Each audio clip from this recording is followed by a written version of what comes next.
Welcome to A Conversation with History. I'm Harry Kreisler of the Institute of International Studies.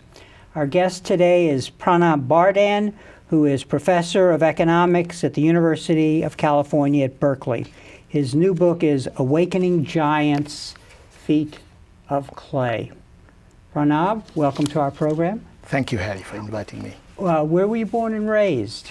I was born in Calcutta, India, and I grew up there most of the time in the city and also some of the time in my maternal uncle's house, which is about 100 miles north of Calcutta.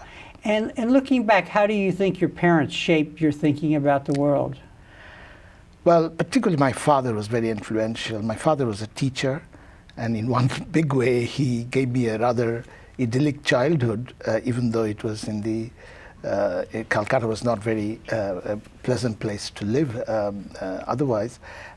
He did not allow me to go to school. He decided to teach me himself. And that, of course, gave me a lot of opportunity because he couldn't look after me all the time because he had his own work.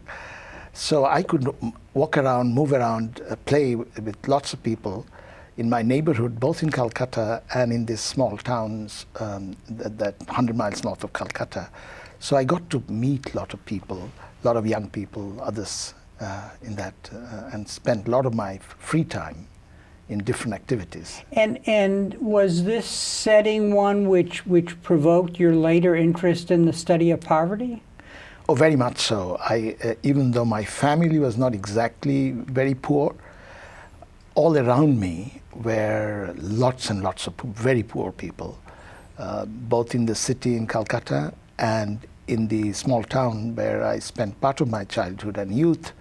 The villages around were very, very poor. And because I had a lot of free time, I didn't have to go to school, I played with mostly the kids of these poor villages who didn't go to school either, for different reason, but they didn't go to school either. So I used to play, I used to essentially explore nature, pluck fruits, catch fish, etc. So I had a good time. But I saw poverty from very, very close quarters. And I could see how degrading poverty can be sometimes and how valiant the fight against it is. And was, on the one hand, your father is introducing you to books, and so it was a very book culture. Was it kind of jarring moving between these two worlds? No, not at all, not at all. Calcutta really, in some sense, while there's a lot of poverty and squalor, is also a very intellectually alive city.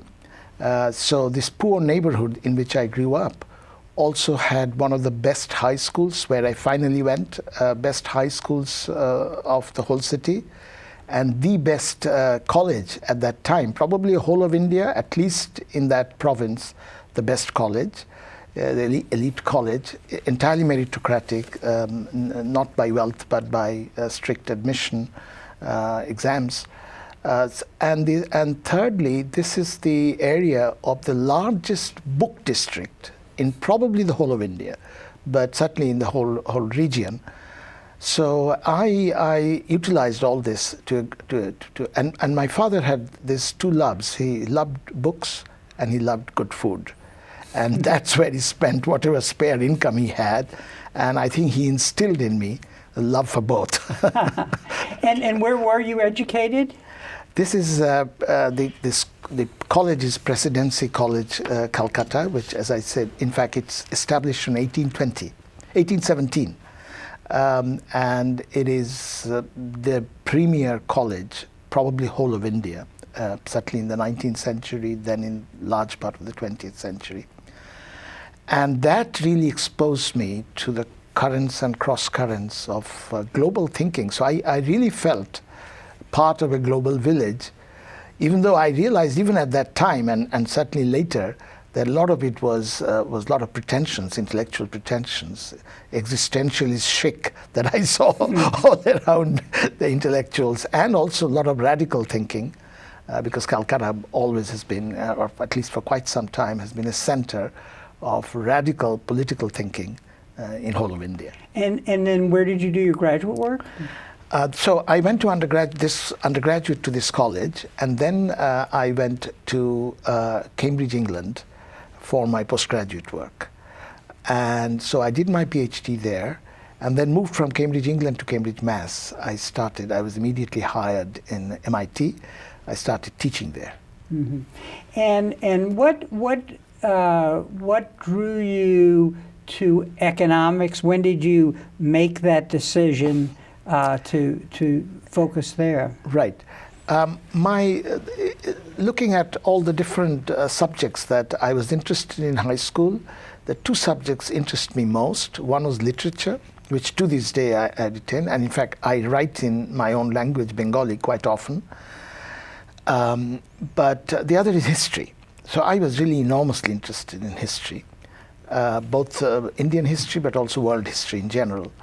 But then gradually, because Calcutta was a center of radical thinking, one of the strands of history that attracted me at that time was Marxist history.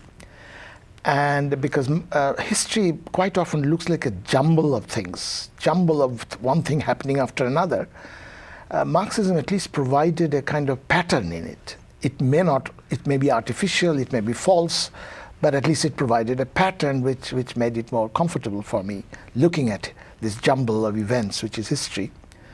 But then very soon I realized that Marxists would tell you that the important determinant of history is what happened to the economy, the economic interpretation of history.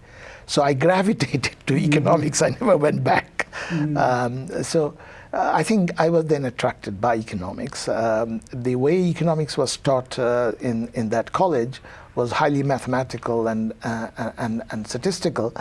And that way I got interested in more precise, the role of precise thinking, precision in thinking, even though it's social thinking. It's not about some scientific physics or mathematics, but in social studies, how can apply precision of thinking. That's why I got interested in economics and stayed there. I have the sense that in your intellectual journey there is a tension between the normative and which comes from this early exposure to Marxism, a concern about accountability and social justice on the one hand, and then on the other, realizing that it's in economics that you can come to understand the market and its efficiencies. Exactly. and its ability to allocate resources. Right. One of the things that repelled me about the Marxists that I saw around me, one is their dogmatism, unquestionable, whereas my father instilled me essentially questioning everything. Right from my beginning, he, for example, asked me to question all religions, for example, all religions, not just the Hindu religion which was there, but all religions, question. Similarly, in history, Marxist history, I started questioning things, and I got from my Marxist friends and other intellectuals kind of dogmatic answers. And the second thing is that I was reading stories about Stalinist brutalities, and so of course that repelled me. But that's a different thing. I was talking about the social theory that is Marxism.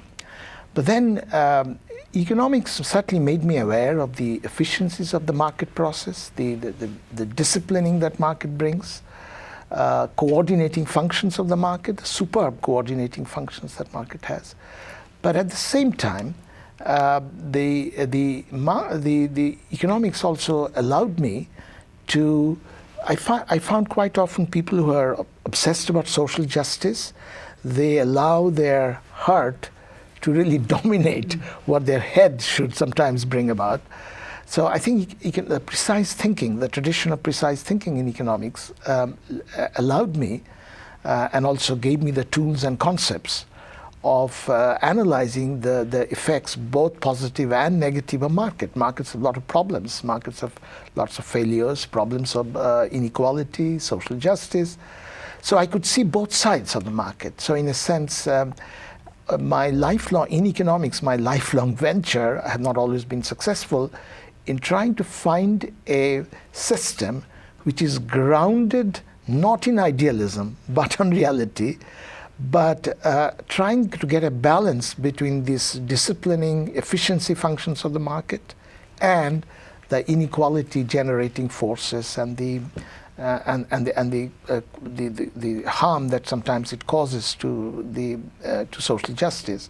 So I tried to find an in between. For some time, I wrote books on market socialism, how you can have social justice objectives, combine that with the allocative and the efficient functions of the market. It's difficult to do, and I don't think anybody has really got a good formula. But you can see what I was searching for. What are the skills that are required to be conscious of the kind of dilemmas you're just talking about? I mean, what is the training you need to really be able to grapple both with the normative issues and the economic ones? Right. When I learned in my undergraduate days in economics was not at that time, now it's different, in my college, was not different from politics. It was part political science and economics were together. So I think a deep interest in politics, which I have, and also a deep interest in history, where I began, I think gives you the right questions to ask. I find many among young people in economics a much more narrow technical interest. I never had that. So to this day, I have a kind of rather wide interdisciplinary, I come to economics from an interdisciplinary interest. So I'd say some of the big questions that obsessed me are not generated by economics as such. They're generated in history, in sociology, social anthropology, politics, and so on.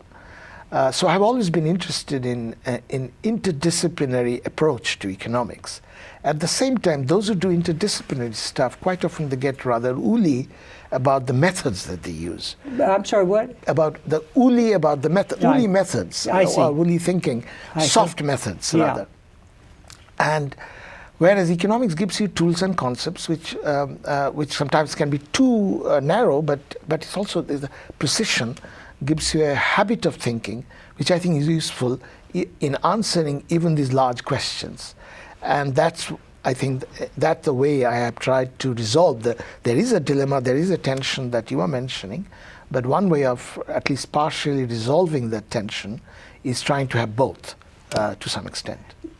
To what extent has the way the profession of economics has addressed poverty been satisfactory in your mind, and what have been your efforts to sort of move it in another direction?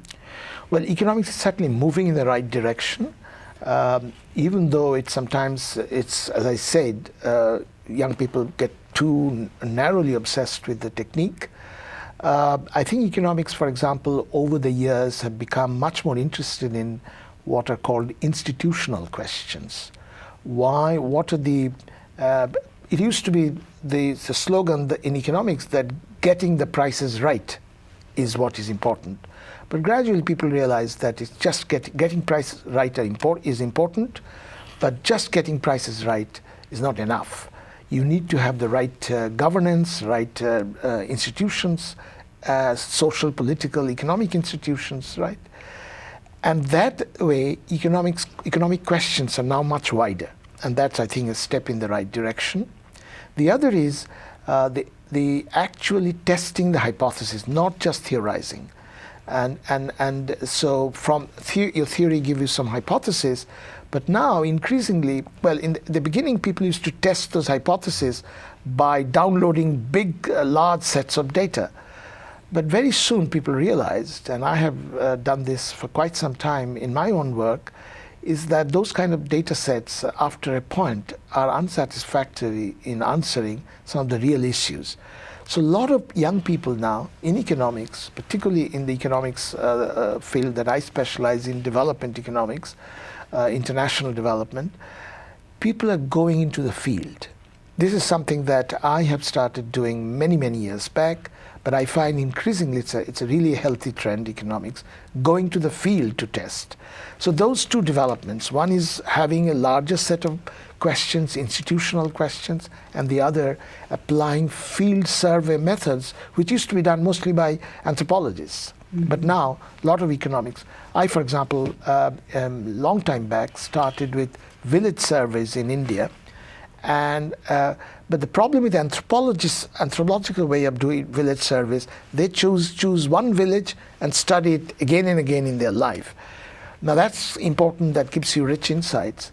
But for an economist or for social scientists in general, you sometimes want to generalize, because otherwise you can always say, oh, that's true in your village, that's not true in my village. So you want to generalize. And that's where statistics, social statistics, sampling, etc. become important. So in dealing with this set of problems, you have to move to the micro level. Exactly. And you have to be open to interdisciplinary ways of doing it. Now, what I'm curious about is how then do you help bring along the discipline as you're trying to do these innovations? Now, I know that you've been editor for many years of the Journal of Developmental Economics. That's one way. Talk a little about that. I mean, what are the obstacles to doing that in a field? Right. The Journal of Development Economics, which is the premier journal in economic development studies, I've edited it for 18 years. It's a professional journal, so it's somewhat interdisciplinary, but not really interdisciplinary, because economics has these technical standards, and as a premier journal in economics, it cannot be too interdisciplinary. The interdisciplinary part that I was referring to is more combining certain things. You become very micro, really go to the village, and for example, even I'm doing that even now, although I started many years back, village survey, but within a village I go to households, peasant households, I ask questions, and so on. But the problem, as I was referred to a couple of minutes earlier, that if you go too micro, which is what anthropologists quite often do, then you don't know whether your observations you are making about that village are generally true. So then you need to have, it has to be part of a larger sample.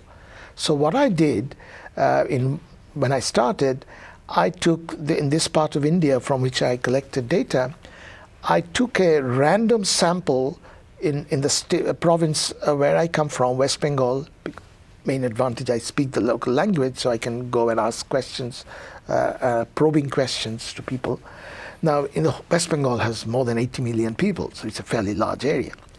So in that whole area, I do a random sample of villages. So at that time, I chose about 110 randomly chosen villages. Now, in these 110 villages, then we did intensive study, so that the findings that we have, then we can generalize for the whole more than 80 million people state. So that way, that is one example of a combination of a statistical technique which allows me to generalize, and at the same time keeping your focus on certain micro issues. You can't ask too many questions. Just each time we went back to the same villages again and again, but each time with a precisely defined set of questions. But the questions were defined by my interdisciplinary interest. So when I finally wrote up the results, they were not just for economists. They were quite interesting. People found in political science as well as sociology and anthropology, they were interested in the same questions. You also, I know, headed for 10 years a network, the MacArthur Network on the study of economics. And how did that contribute? Is that a question of moving this sensibility to a broader group of economists to affect the field? Yes. I think the MacArthur Foundation at in the beginning was very much interested in this problem that I already referred to, namely economics getting much too narrowly specialized. So, and secondly, they found that questions of social justice, inequality, are not being addressed enough. That was the dissatisfaction with which the MacArthur Foundation started. So they got in touch with some of us. In fact, there were several MacArthur groups studying different questions. We were asked to study the question of inequality, particularly the questions about what are the costs of inequality. Namely, some people say, oh, inequality is necessary. If you want to get rich, for a country to grow, there has to be some inequality. So there is a kind of trade-off, between efficiency, prosperity, and inequality.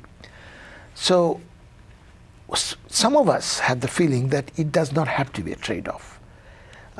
Social justice and economic growth and prosperity can move together. Not always, but quite often they move together.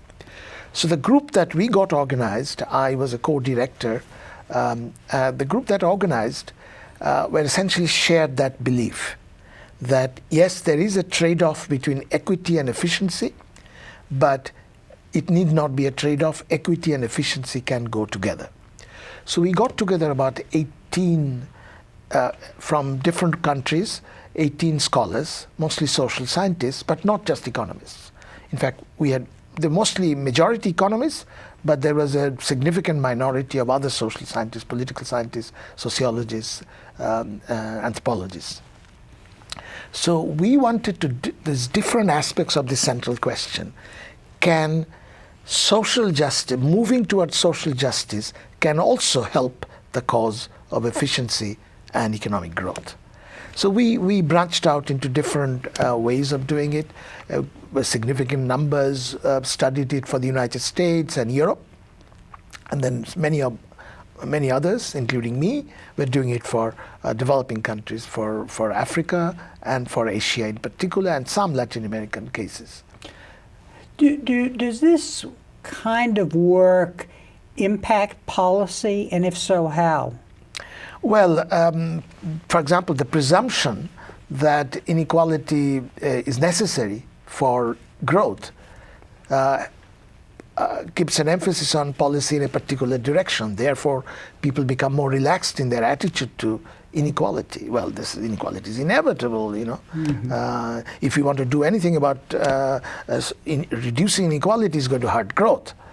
But if we can show convincingly that there are many, many important cases where, I'll give you just one or two examples, where equity and efficiency can go together.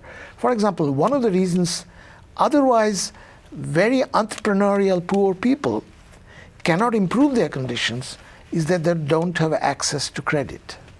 They are redlined by the banks. They don't have other sources of getting relatively inexpensive sources of credit. So even if they could have very good projects, very good entrepreneurial ideas, they cannot realize them because they don't have access to money, even if ultimately. So here is a case in which if we could reduce inequality by giving them credit, which is a big policy issue in the world, in the developing world particularly, is how to give microfinance is just one outcome of it, of which that how to get credit to poor people. Because poor people quite often have ideas how to improve their conditions. So here is a case, going toward equity really help economic growth, help efficiency. Similarly, land reform. So a lot of people who want to farm but don't have land. In India, nearly half of the rural households don't have land or enough land. So if you can do land reform, then that can help both equity and efficiency of agricultural production. And we really went into many such issues, sometimes issues of social organization. Just to give you a third example, I gave you credit, land reform. Third example, quite often you need to do things collectively. The poor need to do things collectively. Like, what do I mean? For example, you have a village local commons. You have forests, you have fisheries, you have irrigation, you have grazing lands, which are village commons. And in order to maintain and really improve the village commons, you need to act collectively.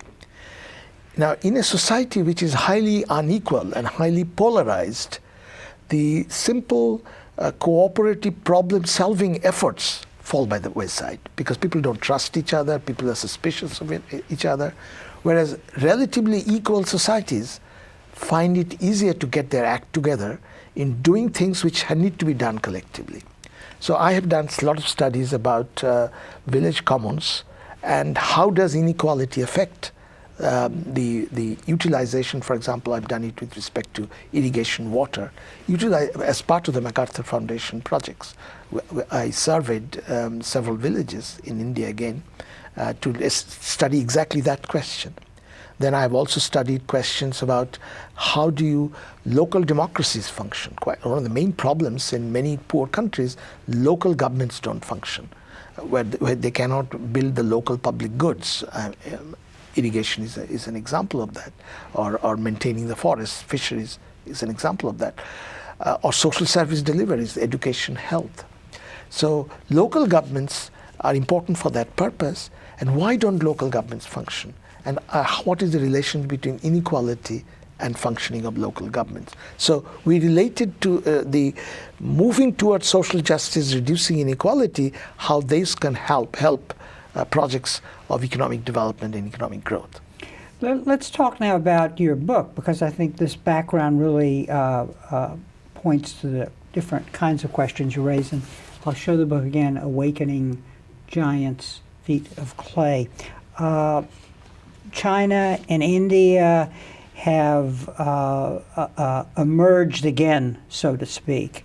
What led you to focus on them and bring some of these questions to a discussion of an assessment of how well they're really doing? They're doing reasonably well, certainly a comparison with history. In 1820, the two countries, China and India, contributed half of world income, which most people don't realize, that they were half of world economy. Then jumped to 1950, they contributed on less than 10% of the world economy. A lot of unpleasant things happened in between. The projection is that 2025, the two countries will contribute about 36% of world income, not to half of world income, but to that. So it's a partial restoration. So in a sense, that's the awakening giants part of it. So, and now it's increasingly realized, and in fact there is a fear of China, I notice in many quarters, which I think largely, at least the fear of the economy of China, I think is unsubstantiated. But I saw a lot of hype also in the literature, particularly in the financial media. And so my reaction was to really qualify the conventional wisdom and demolish some of the myths that are developing around these two awakening giants. That's the reference to the feet of clay. To point out, oh, hold on, there are problems in both structural, long-term issues that for different problems for the two countries, but there are big problems both countries have. So that's the origin of the book. Now, one of the questions, there's several questions that you are raising, I think, based on your background and the research that you've previously done.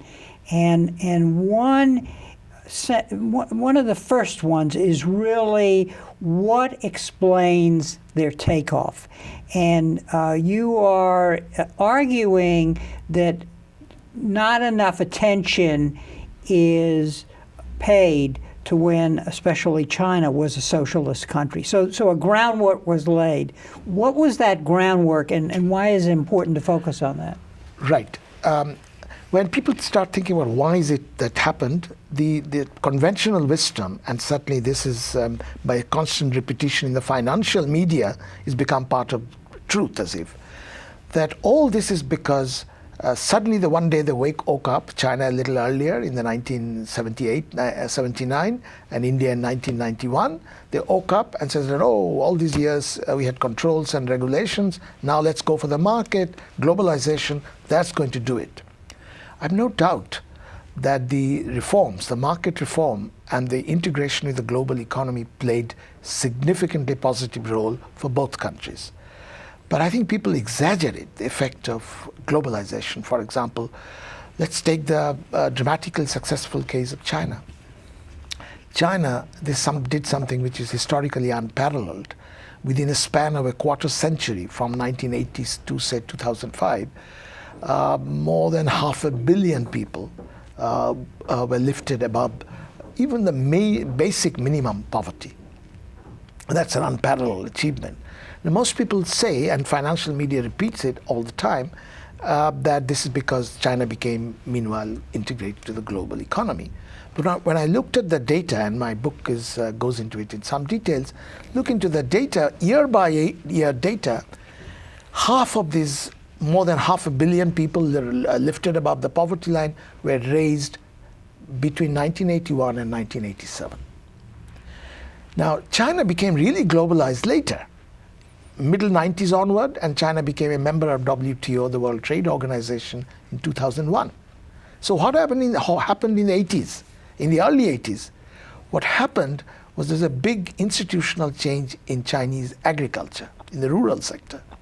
One was, of course, China moved from the commune system to the household responsibility system, which individual farmers got the use right for land, private use right for land. The other, which is not often commented upon, is that at that time China gave an equal right to land for everybody, almost with some small qualifications. Every rural family got an equal piece of land. What did it do? It provided a floor to poverty, because everything else fails, you could fall back upon that piece of land that you have. This is something that doesn't exist in India. As I already said, nearly half of the rural households are either landless or near landless in India. So they don't have this safety net, as it were. So this egalitarian distribution of land acted as a floor to poverty, and now this has nothing to do with globalization. It's institutional change and land reform within agriculture that played. I'm not saying it's the only thing that happened, but it's a big thing that happened, which people don't emphasize. That's a purely domestic factor. So that's part of the myth that I'm trying to demolish. Similarly, there's a huge write-up about India that the big thing is about software. People, even in the United States, are worried about jobs by technical people going to Bangalore. Yes, I think that what India has done in software or in general IT, information technology related activities is quite remarkable. But one should have some sense of proportion. If you take all the IT, information technology enabled services in India, including the low tech end of it, like call centers, if you take all the people employed there, they constitute less than 1/2 of Indian labor force. So even if revolutionary things happen there, it's not going to transform the Indian economy overnight. It's less than 0.5% of the Indian labor force is still in agriculture and in informal manufacturing and informal services. That's where the majority of people there. How to raise productivity there? So just simple service sector selling software is not going to. So these are kind of the conventional wisdom that I have been trying to challenge. But going back to your more precise question about the socialist background, whenever I go to China, which I do often, I find the young people in China, looking back, they think the 20th century began in 1980. Before that, it is a period of darkness. The same in the financial media in the West. Everything before was all darkness. But so therefore, I don't want to exaggerate it. Yes, the socialist period had a lot of problems. In fact, China particularly had a great famine, cultural revolution, a lot of controls which really repressed people's economic initiatives. No question. But people should not exaggerate and say the earlier period did not have any role. I've already referred to the land issues, land redistribution, but let me talk about China had, among poor countries, a very successful, socialist China, I'm talking about the earlier period, very successful rural electrification program, which then made the later rural industrialization much more successful. China is among the most successful countries in rural industrialization. And the basis of it, I'd say three major things which is behind it.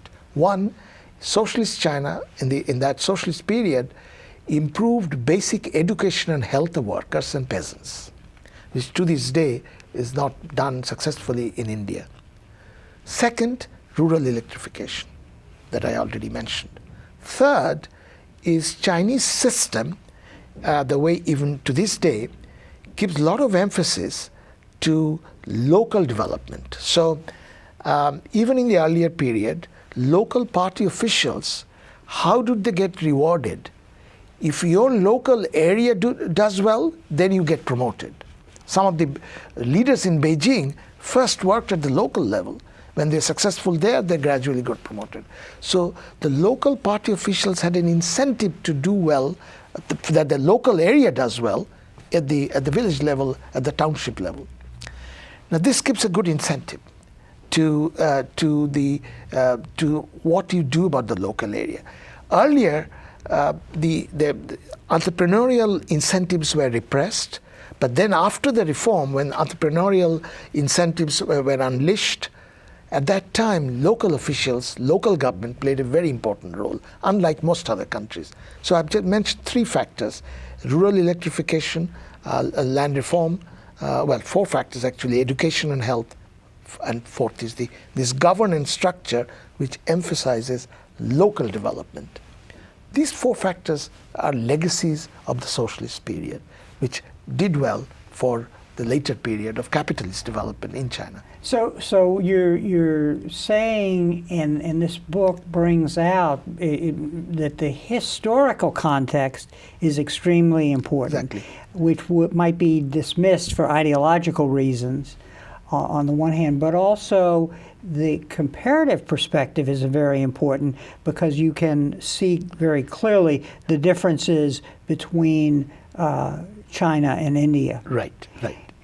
Now, this obviously leads into a discussion of the debate about, is it authoritarianism or is it democracy that can push down a trajectory in the future that will tell us where these countries will go, which will be more efficient, and so on.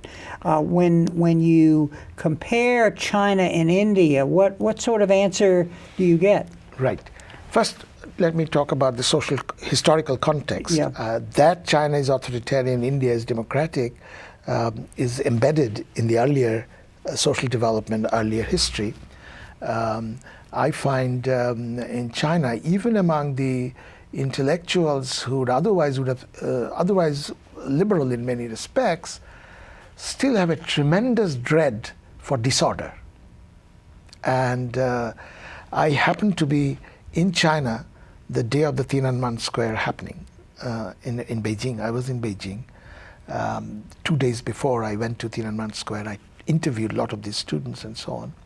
But when after the Tiananmen thing happened in June 4, 1989, I talked to a lot of intellectuals about their reaction. But, well, many of them were unhappy what happened, but some of them were still, we have to guard against disorder.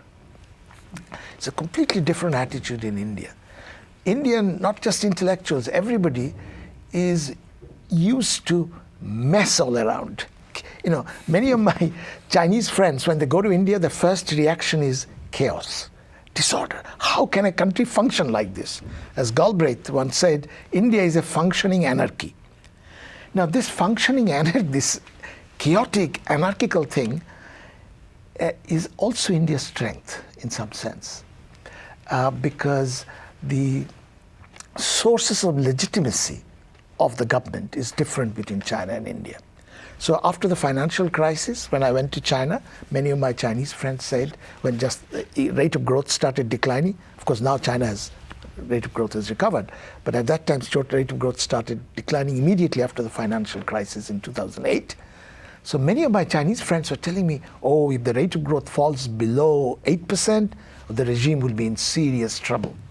So I joked with them. I said, well, if the rate of growth falls to 0 in India, nothing will happen. Because the Indian government doesn't derive legitimacy from the rate of growth. It derives legitimacy from democratic pluralism. Whereas China, this repressive, almost a police state in China, which tries to exaggerated preoccupation with not having disorder. And so it derives its legitimacy and national glory from the high rate of economic growth. And therefore, you are riding a tiger.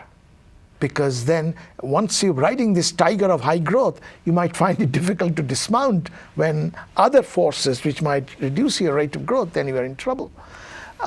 So that, in a sense, also brings me to the issue of, the question about democracy and authoritarianism that you mentioned. I find in China, and the leadership certainly, but even among the elite, there is now an increasing faith in this, what is called the Beijing consensus, that earlier stages of development, at least, you need authoritarianism. I think it's a complete falsehood. The last chapter of my book is entirely on this, and I say, just in one sentence, authoritarianism is neither necessary nor sufficient for economic development. And it's not necessary, not just the history of today's advanced industrial countries, which have achieved a lot with democracy, but India is an example.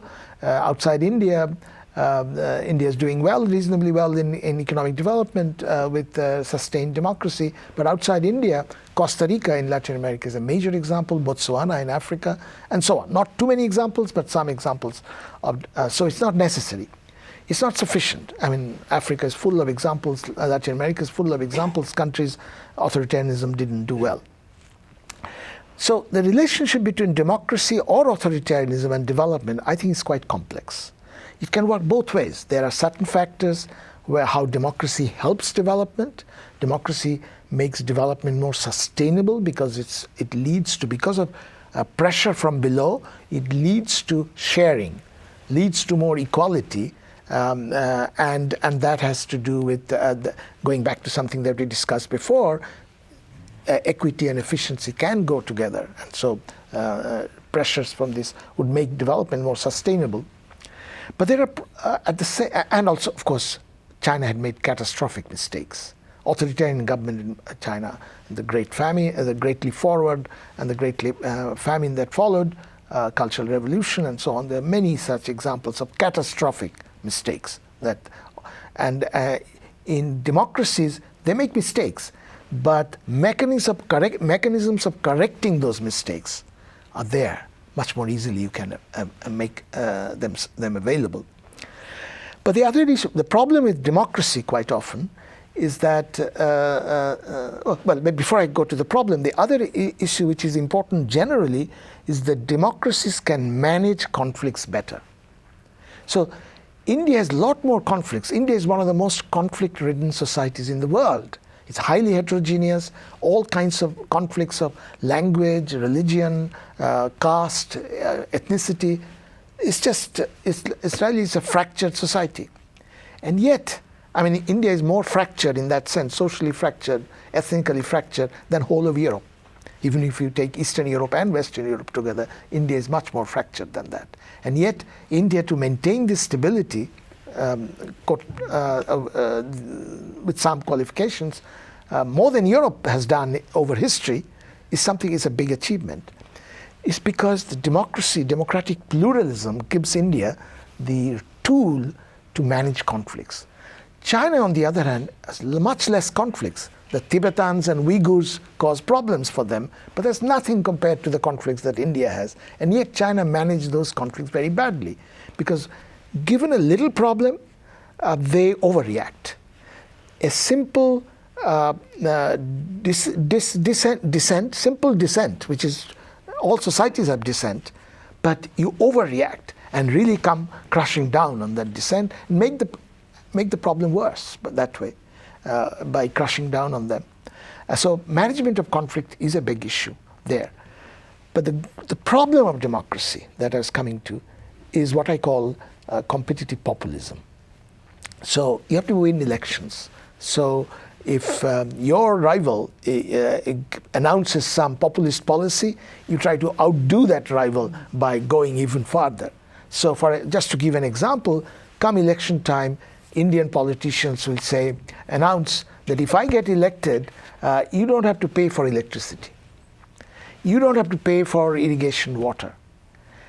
And when they get elected, the budget goes to just because you cannot then long-term investment in water projects, in electricity projects, really suffer as a result, and that has affected economic development in India. So to summarize, you said that there is a beauty to the decentralization in China, which has furthered the economic efficiency on the one hand, but at the cost of political accountability at the local level. And in the case of India, what you have is a vigorous democracy, but the bargaining over who gets what interferes with kind of the funding of public goods. So both of them have contradictions, and what is important about these contradictions is that in the long term, they are going to affect the trajectory, possibly, that the Panglossian view of what's going on doesn't take account of. That's part of the feet of clay. Yeah. In fact, ultimately, in my last chapter, I say it's accountability failures of different kinds. The Indian competitive populist politics is catering to the short run, but it's not really doing much about long-term investments. And ultimately, if you are accountable, so accountability in the short run, in the long run, that failure is there. And India has to develop a more local level accountability. The local elections are vigorous, but quite often local elections are fought not on local issues, on kind of more provincial issues, other issues. Accountability failure is coming up in a big way in China. Not just no elections, but the central government is now finding it difficult to control the local officials. So that's one of the major sources of unrest in China, is that the local officials, in cahoots with the local business, grab peasants' land. Land acquisition is a major source of unrest. Toxic pollution. So the local officials, they make money, not just for themselves, but also for the local government revenue, make money if they have all these toxic projects or capitalist excesses of various kinds in collaboration with the local business, and they're not accountable to the local people. They don't have to stand in the next election, even though they're polluting the local areas, they're grabbing people's land. Whereas in India, there is a problem now going on about land acquisition. Government wants to build roads or factories, have to take land, like using the Eminent Domain Act. We have in India, there is an eminent equivalent of the Eminent Domain Act. Huge protests going on. Government, in the state that I'm from, West Bengal, most probably the government is going to now lose in the next election, which is next month, on main issue is land. The peasants don't want to give up the land enough. So with a lot less grabbing of land, politicians have problems. So there is more accountability in that sense at the local level in India than in China. And China has huge problems of what I call capitalist excesses, environmental pollution at the local level, and land grabbing and high inequality. All these are coming up because the local officials, I earlier talked about the good thing, namely the local officials have the incentive to develop the local. But now they have gone too much in the sense that's hurting local people, but they're making money, and the central government wants to stop that, but they don't have enough power. So that's what is a big problem that China leadership, top leadership, is facing. So as just following up on what you just said, that both of these countries, and especially China, having built on a socialist base, now as it goes down this capitalist road, is really neglecting those issues of social justice, such as public health, environment, and so on, to the detriment of the overall development.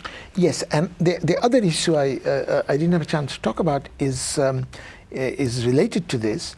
And that is, even though a lot of wealth is being created, who controls this wealth, which is related to the inequality, it's not often realized that even though many of the successful global companies of China are state companies, they're not private, they're largely state controlled, but a set of political families control the state companies. In China? In China. Yeah. It's a small group of political families.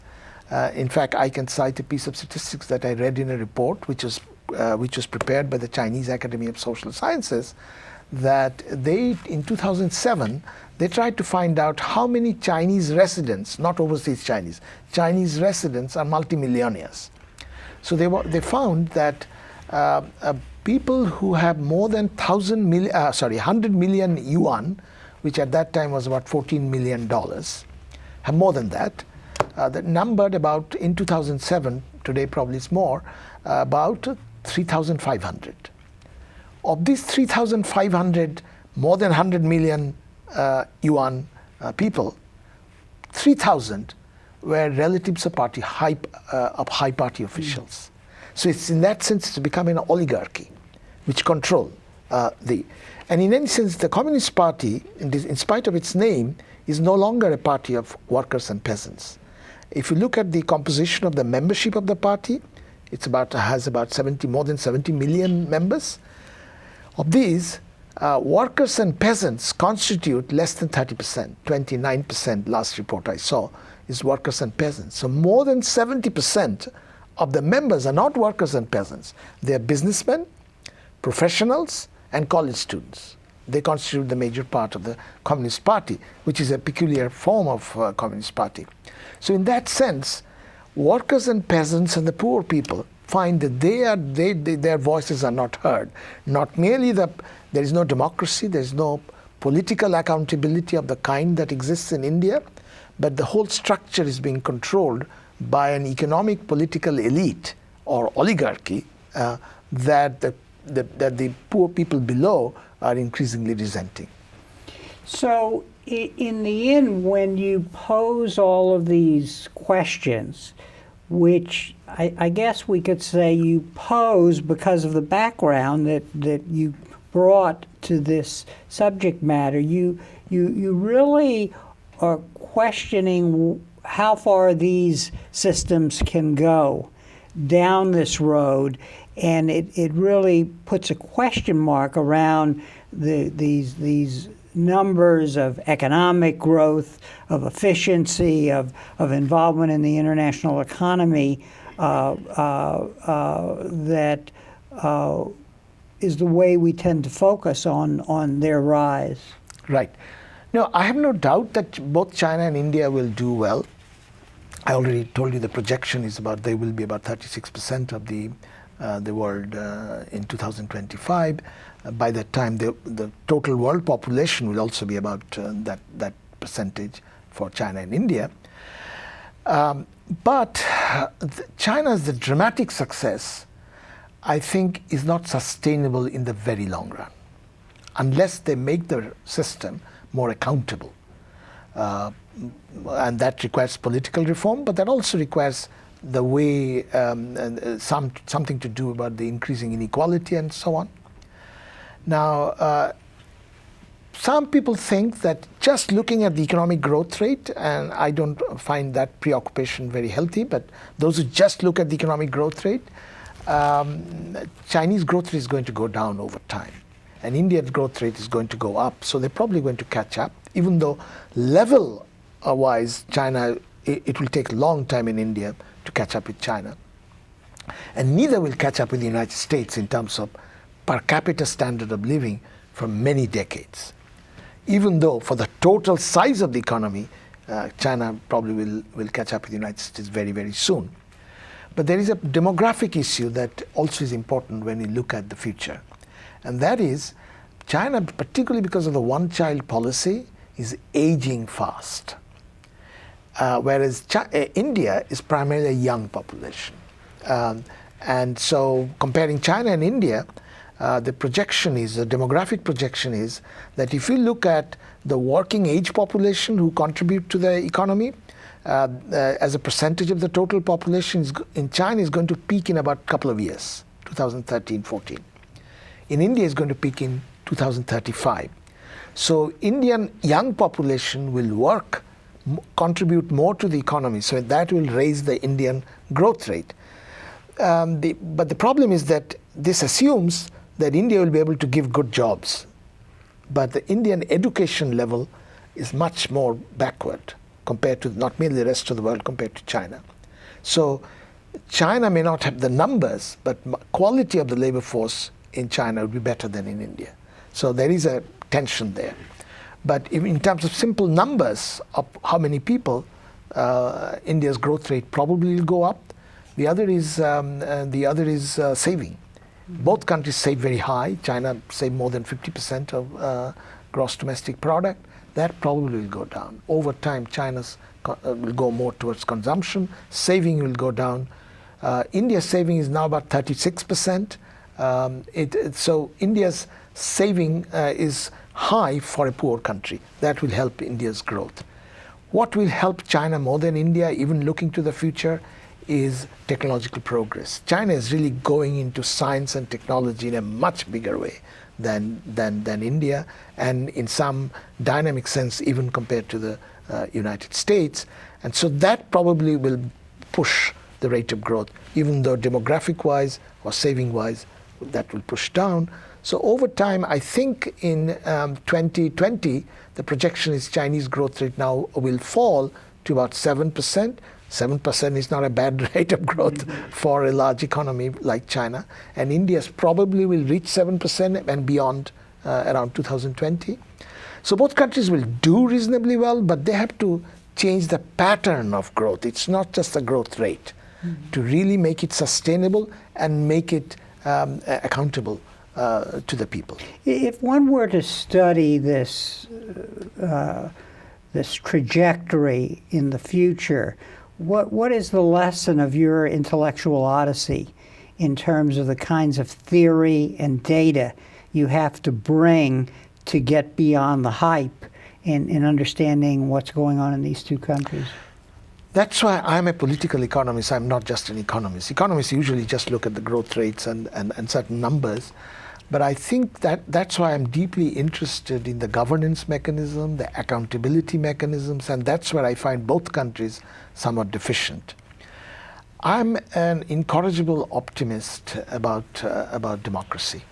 So I think even though democracy causes some problems that are populism, etc., that I mentioned, in the long run, I think India's real strength will be democracy. And already something that's happened that the rest of the world is not that aware of. India has had a social revolution. A lot of social groups which have been oppressed, subordinate for centuries have now come up. And that's showing up in a lot of mess in Indian politics, but that's the vigor. So I think it's the vigorous Indian politics which will probably help it. It'll cause short-run problems, but I think over time.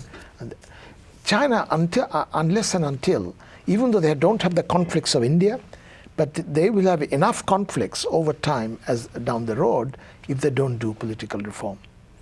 On that note, Pranab, let me show your book again.